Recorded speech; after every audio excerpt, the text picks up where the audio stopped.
సంవత్సరాల తరబడి ఎన్ని మందులు వాడినా మీ మోకాల నొప్పులు తగ్గట్లేదా? ప్రాణ పెయిన్ క్లినిక్ లో అత్యాధునిక చికిత్స. 2 తెలుగు రాష్ట్రాలు వరదలతో అతలాకుతలమవుతున్న క్రమంలో మెగాస్టార్ రంగంలోకి దిగారు. ప్రజలకు అభిమానులకు చిరంజీవి కీలక సూచనలు చేశారు. తెలుగు రాష్ట్రాల్లో వరద ప్రభావం చాలా ఎక్కువగా ఉంది. పలు గ్రామాలు, జాతీయ రహదారులు నీటితో మునిగిపోయాయి. ఇటువంటి పరిస్థితుల్లో ప్రజలు చాలా అప్రమత్తంగా ఉండాలి.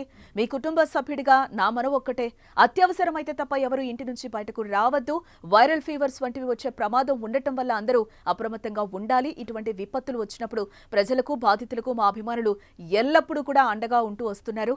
ఇప్పుడు అభిమానులంతా అండగా ఉంటారని ఆశిస్తున్నాను అంటూ ట్వీట్ చేశారు ఆయన.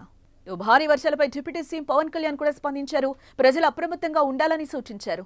రాష్ట్ర విపత్తు నిర్వహణ శాఖ ఎప్పటికప్పుడు వాతావరణ హెచ్చరికలు అందించే ఏర్పాట్లు చేసిందని వెల్లడించారు.